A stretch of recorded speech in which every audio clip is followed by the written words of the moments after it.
Good. And thank you all. It's good to be back in Pennsylvania. I hear Scranton is sleepy Joe Biden's hometown. But as far as I can tell, this is Trump country.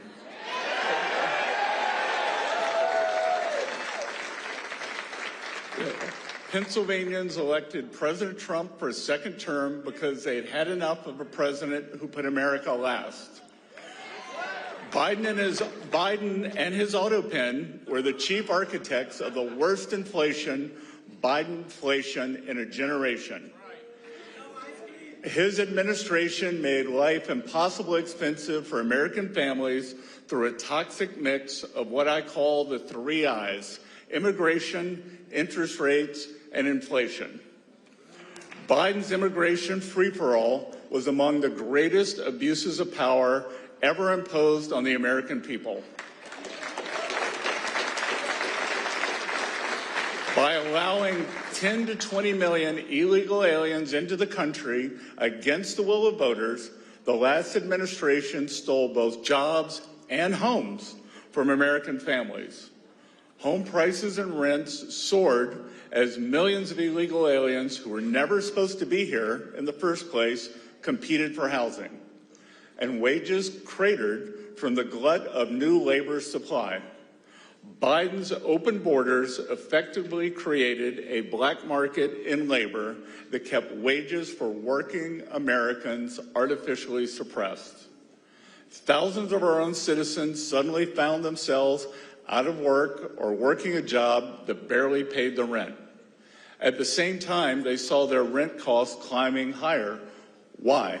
Because they now had to compete for a limited number of homes against a seemingly unlimited number of illegals. Donald Trump stood above the endless stream of illegal immigration yelling, "Stop, stop."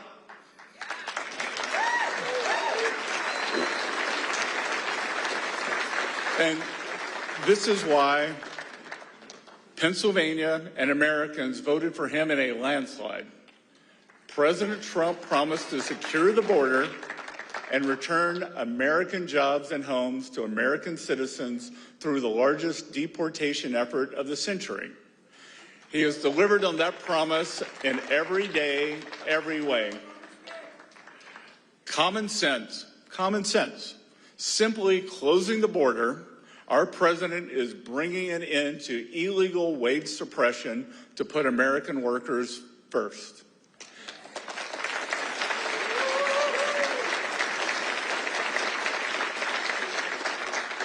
And his policies are already bearing fruit. Real wages across the country are up 1% on the year, the first time in 4 years. We are witnessing a blue-collar boom with real wages for blue-collar workers under President Trump increasing at one of the fastest rates in the last half-century, almost in line with his first term.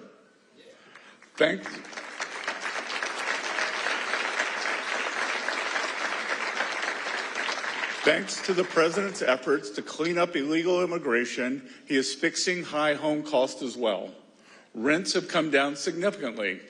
Consider that the average national price of rent has decreased 5% since the peak of Biden's immigration insanity.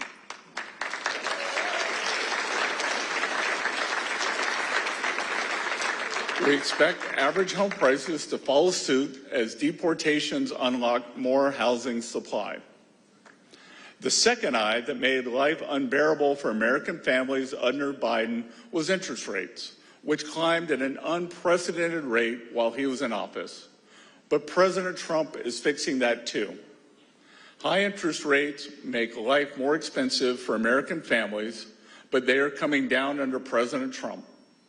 The bond market had its best year since 2020, and if I have anything to say about it, as your nation's top bond salesman, bonds will have another strong year in 2026 as we fight to bring Treasury borrowing costs down.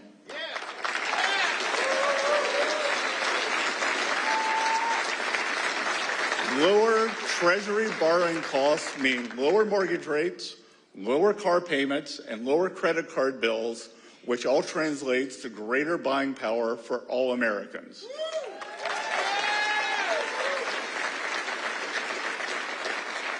The third I that drove the cost of living crisis under Biden was inflation. The previous administration ran up the highest deficit in U.S. history outside of a recession or wartime. As a result, inflation skyrocketed to a 40-year high.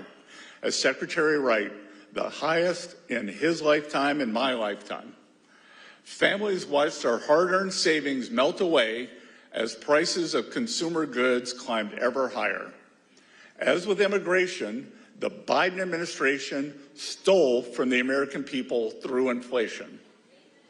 Consider that 42% of inflation under Biden was triggered by his administration's runaway deficit spending. Inflation is the ultimate stealth tax. It's the government's way of spending money it doesn't have and devaluing yours. Biden ran up America's credit card and left all of us here to foot the bill in the form of higher prices in groceries, gasoline, clothes, and other goods we depend on. This was just one more reason voters like you elected President Trump. President Trump is stamping out Bidenflation for good, and we fully expect it to roll down next year. Prices went up under Biden because his central planning policies created scarcity. Scarcity in nearly every sector of the economy, from housing and energy to credit and consumer goods. This made inflation even worse than it would have been as a result of deficit spending alone. But where Biden created scarcity, President Trump is creating abundance. Thanks to President Trump's efforts on deregulation, America's businesses are able to build and innovate again. Thanks to his one big beautiful bill, Americans are taking home more of their hard-earned income as a result of no tax on tips, no tax on overtime, no tax on Social Security, and deductibility of auto loans for American-made cars. American-made cars. And thanks to his heroic efforts in trade, trillions of dollars in new investment have flowed into the United States, and our workers are finally able to compete on an even playing field. These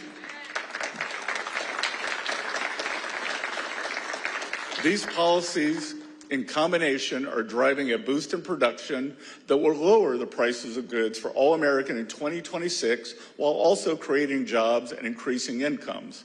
This is the formula for prosperity: lowering prices, raising incomes. And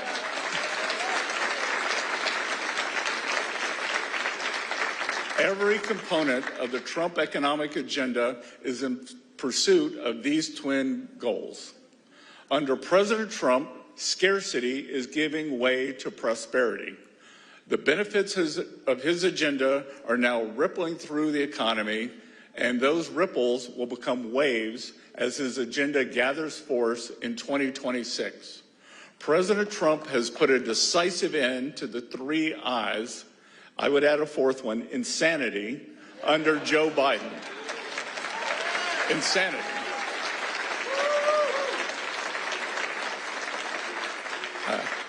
Our great president is ushering in a golden age economy by making America affordable again. We're grateful to have you with us, and I look forward to the president speaking to all of you this evening. It's great to be with you. Thank you.